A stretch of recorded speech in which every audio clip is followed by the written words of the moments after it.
Al Ittihad kule Libya, ninaweza nikasema ni sababu za kiusalama zaidi. Unajua mchezaji anapenda kuwa na assurance ya kiusalama akiwa anaenda nchi fulani kwenda kucheza mpira. So kwa Aziz Ki Tanzania kwake kulikuwa ni kama second home. Anacheza mpira kwa uhuru, anaweza akafanya vizuri. Inawezekana kwa Wydad ninaweza nikasema ameshuka. Lakini kwa Al Ittihad ninaweza nikasema ni sababu zaidi za kiusalama ndo zimemfanya mpaka afikirie kurejea kwenye nchi yetu ya Tanzania kucheza mpira tena.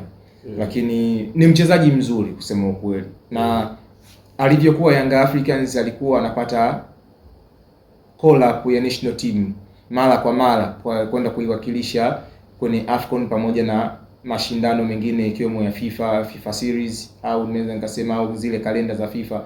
Alikuwa anaenda kuiwakilisha Burkina Faso, Burkinabe kwenye kucheza michezo ya kimataifa. So anaona labda hii inaweza ikawa ni opportunity tena ya kurejea national team, japokuwa alipokuwa Wydad alikuwa anacheza kupitia Young Africans, anaweza tena akarejea tena kucheza national team. Unajua wachezaji wa Afrika Magharibi wanapenda sana kucheza national team, au hakuna mchezaji asiyependa kucheza kwenye national team. Sasa ukiwa unacheza timu ya taifa kutoka ukanda wa Afrika Magharibi, alafu unatokea kwenye nchi au unatokea kwenye ukanda kama wa Sekafa, unatokea kwenye nchi kama ya Tanzania, timu kama Young Africans, unacheza ukanda wa Afrika Magharibi, ni kitu kimoja kikubwa sana. Kwa hiyo inaweza ikawa ni hatua moja kubwa sana. Kwa hiyo kwa Aziz Ki anaona labda arejee kwenye timu ambayo kwanza ana mapenzi nayo, cha pili ni timu ambayo ilimpa mafanikio, cha tatu ni timu ambayo ilimpa extra mile ya kwenda kwa mfano Wydad Athletic Club. So ni mchezaji ambaye alicheza mpaka mashindano ya klabu bingwa dunia, experience ya kutosha. Kwa hiyo akija Young Africans kuna kitu atakiongeza. Tunasikia juu ya panga ambao pia linapangwa kupita pale Jangwani. Ukiangalia kuna wachezaji wengi ambao wanatajwa, kuna Gilmugisha, kuna wachezaji wengi wanatajwa kwenda pale Jangwani, lakini tukitazama Yanga tunaona ina wachezaji wengi ambao ni wa kimataifa. Pale Yanga pengine unafikiri ni nani na nani ambao wanatakiwa kutoka pale ili kuingiza maingizo mapya? No doubt Mohamed Damaro Kamara, Frank Yasingi kwa Bena, Lasine Kouma naye anaweza akawapisha watu pale kutokana na performance kutokuwa nzuri. Mohamed Dombia, Celestine Ekua, almost wachezaji 7 mpaka 8 wa kigeni wanaweza wakaondoka pale Young Africans kutokana na kutoperform vizuri. So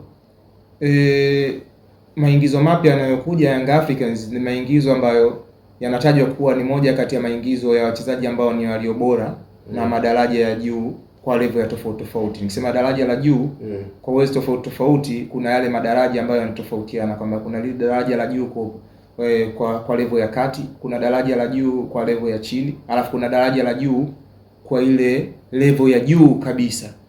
So kwangu mimi hawa wachezaji ninawaona kabisa wakipewa mkono wa kwaheri kwenye upande wa Young Africans, kwa sababu ya kupisha sajili ambazo zinazokuja zinaweza zikawa sajili bora na sajili ambazo zinaweza zikaleta utofauti au zikaleta mabadiliko kwenye misimu ya hivi karibuni kutokufanya vizuri kwenye michuano ya kimataifa.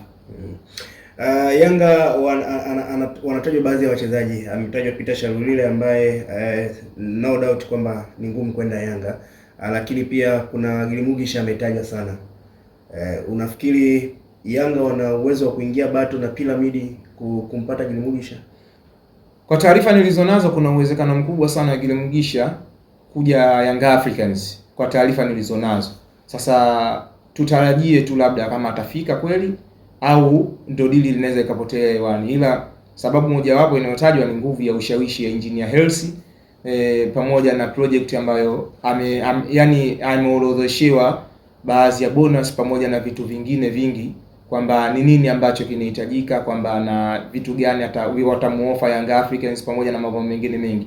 Lakini kwa Peter Shalulile inawezekana ikawa kuna ugumu kidogo, japo wanahusishwa naye, ni tetesi, japo wanahusishwa naye, lakini Shalulile wakala wake anaangalia zile nchi za Guba zaidi, kwamba nchi za ukanda wa Uarabuni huko UNAF na hata huko Qatar pamoja na UAE. So nafikiri Shalulile sasa hivi yuko kwenye ile level ambayo unaweza kusema sasa ninaelekea ukingoni, miaka 31 kuelekea miaka 32. Ni umri ambao sasa kwa mchezaji wa Kiafrika tunaelewa maisha yetu sisi.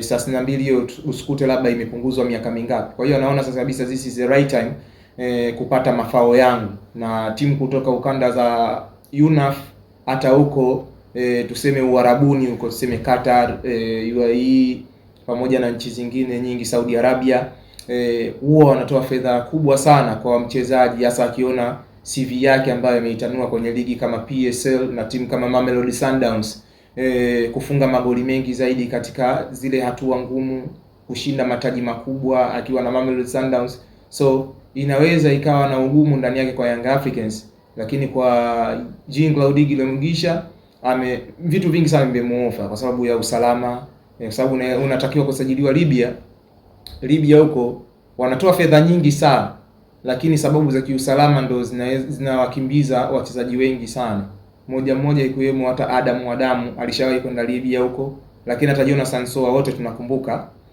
ametoka huko Libya kuja kujiunga na Singida Black Stars. Yote ni kwa sababu ya kiusalama. Fedha wanatoa, lakini usalama ni tuseme ni assurance namba moja ya mchezaji kwa ajili ya kufanya vizuri zaidi. Mchezaji ukiwa katika mazingira mazuri kwenye kucheza mpira, it means kwamba wewe unaweza ukafanya vizuri kwa sababu kuna vitu vingi sana ambavyo umehakikishiwa ikiwemo ni usalama. Gile Mugisha ni mchezaji wa aina gani? Winga mmoja mzuri sana, mnyumbulifu, anaweza akakaa na mpira mguuni, anaweza akawasumbua mabeki wa timu pinzani, anaweza kushuti nje ya box, anaweza kuwapa tabu mabeki, kwamba hasa mabeki wa pembeni, kwa sababu yeye zaidi anacheza kwenye eneo la pembeni, lakini yuko very skillful. Akili inatumika kwa asilimia kubwa, mawazo chanya kuelekea kuface kwenye lango la mpinzani. So ni mchezaji wa aina yake, ninaweza nikasema anaweza kumudu kucheza nafasi tofauti tofauti, ikiwemo kiungo mshambuliaji au mshambuliaji wa pembeni, I mean winger, kushoto na kulia, na mudu kucheza wika zote, ninaweza nikasema hivyo. Kwa hiyo ni mchezaji mzuri sana, no doubt. Yanga walikuwa na uhitaji wa winga kwa sasa? Why not? Young Africans walikuwa wanahitaji winga, tena winga ambaye mwenye ubora mkubwa. Ukipata mchezaji list player kwenye bara la Afrika kama Jean Claude Gile Mugisha, inawezekana ikawa ni advantage kwa upande wako, inawezekana ikawa ni fear factor kwa mpinzani wako, inawezekana ukatengeneza threat kwa mpinzani wako. Kwa nini? Kwa sababu ya uwezo, ubora, CV, uimara alionao. Ni vitu vingi sana tunaangalia, lakini tayari wewe ushatengeneza habari mbaya kwa wapinzani wako endapo ukimsajili au endapo ukiwa unamiliki Jean Claude Gile Mugisha. Nakumbuka kina Koliso Mudau last season katika uwanja wa Mahoro pale Al Hilal Omdurman, walipata kucheza na Mamelodi Sundowns. Dennis Onyango pamoja na kina Koliso Mudau na Grant Kekana walikuwa wanaipata ile shughuli ya Jean Claude Gile Mugisha. Hata Tebogo Mokoena mwenyewe atakuwa anajua ile shughuli ambayo Gile Mugisha alikuwa anaionyesha. Kwa hiyo ukiangalia kwa asilimia kubwa, ninaweza nikasema kwamba Young Africans endapo wakimpata Gile Mugisha na aina uchezaji wake, watakuwa wamelamba dume endapo wakimpata Gile Mugisha.